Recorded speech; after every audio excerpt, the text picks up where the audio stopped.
Howdy partners, just cleaning my shoes. Big night out today. You can't go with dirty trainers.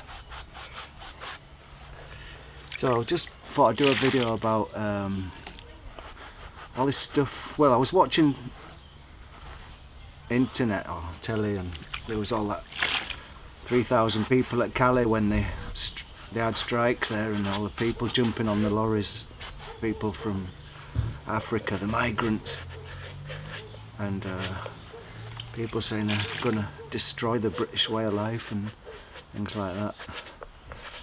But it make me think about Britain itself, and English.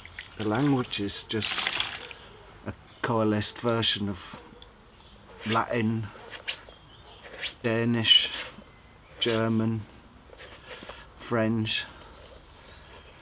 So even the language itself is not a language in itself, it's a mixture language. It's a language of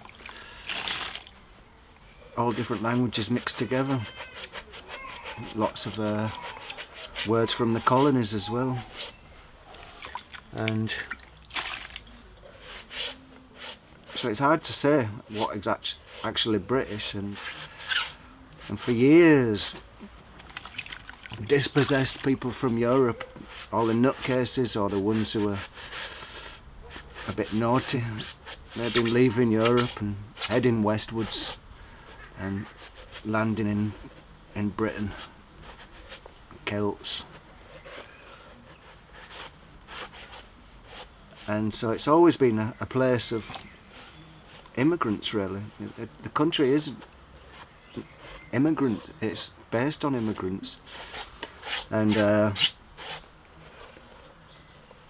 you think about the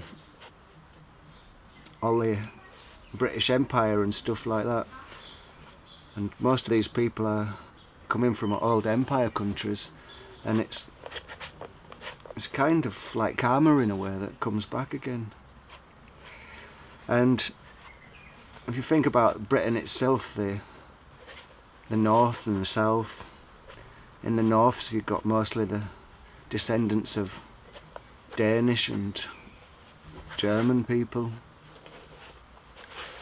and in the south you've got the Normans who came and invaded in 1066.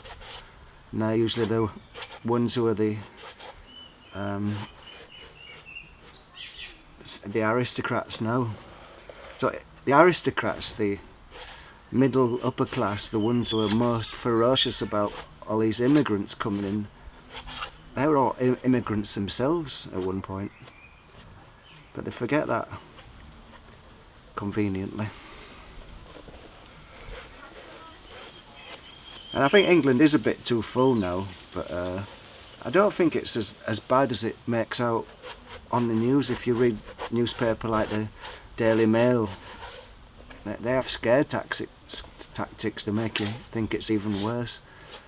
But if you look at the actual demographics of Britain, it's not changed that much in the last 50 years, even though they say it's getting overrun. But it's always been about 85% white and 7% Asian, 3% black, and that was since the 50s, when the powers that be, generations had been slaughtered in the Second World War, and they needed people to come from the colonies to work in the factories and on the buses, and then it was a good thing. But now it's a bad thing, and you can't have your cake and eat it, can you? And I think people get hysterical about it in a way. Especially if you don't live there, you tend to see it with a bit more of an objective viewpoint. And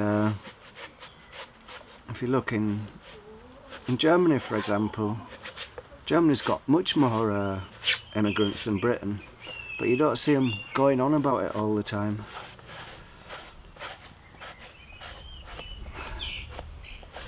So I'm just saying people should keep a sense of perspective, and it's not as bad as these papers like the Telegraph make out. Because they only want to get clickbait so they can sell more adverts and make more money. And I feel sorry for them guys who are coming from Africa on them boats, and they're just trying to make a better life, because in their countries it's no good at all. And a lot of them places where they're coming from, Afghanistan, Africa, they've been destabilised by our policies.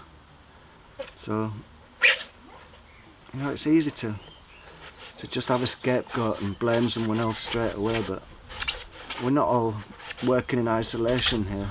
There's reasons for it all. And I just think people should look at the facts and make your own decisions, because I'd say the majority of those people are not just trying to get into Britain for the benefits, because the benefits are not that brilliant in Britain. And the benefits itself, the most of the benefit goes to paying your rent, and the most of the money from the benefits goes back to rich house owning landlords. So, you know, that whole benefit scam thing, it's the rich people who are getting that money mostly anyway. Anyway, that's enough pontificating from me for today. Have a nice day.